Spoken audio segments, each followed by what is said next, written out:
The Virginia Statute for Religious Freedom was written by Thomas Jefferson. The statute, or law, is divided into three sections. In the first section, Jefferson begins the statute by giving reasons for writing it, including God never forced anyone to follow him, therefore imposing a religion by government officials is sinful. Forcing someone to give money to a certain religion he doesn't support is wrong. Civil rights do not depend on religious beliefs, and what a person thinks is no business of the government. The statute goes on to guarantee the right to worship freely, and that no man shall be, quote, compelled to frequent or support any religious worship, place, or ministry whatsoever. In other words, people's tax dollars should not be used to support any religious institution. Finally, the statute concludes that freedom of religion is one of the natural rights enjoyed by all men, and that anyone trying to repeal the statute is also trying to take away people's rights. The bill was made law in Virginia on January 16, 1786, and served as the inspiration for the freedom of religion included in the First Amendment.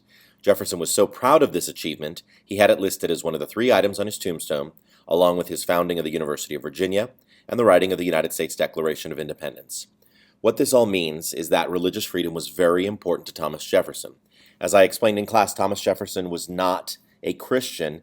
Thomas Jefferson was what we call a deist, D-E-I-S-T. A deist is someone who believes in the concept of God, an all-powerful and almighty creator, but really doesn't believe in any of the stories of the Bible or any other organized religion that would believe in one God.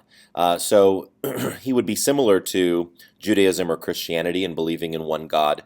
But beyond that, he really doesn't buy into the story of Adam and Eve or the stories about Jesus or Moses or anybody else in the Bible. So since Thomas Jefferson himself was a religious minority, we can assume that he probably wanted to protect the rights of all religions, and especially religious minorities, since he was a religious minority himself. So it makes sense that Jefferson was very proud of the fact that he got not only religious freedom for Virginia, but his statute for religious freedom for Virginia would end up inspiring the freedom of religion part of the First Amendment to the Constitution.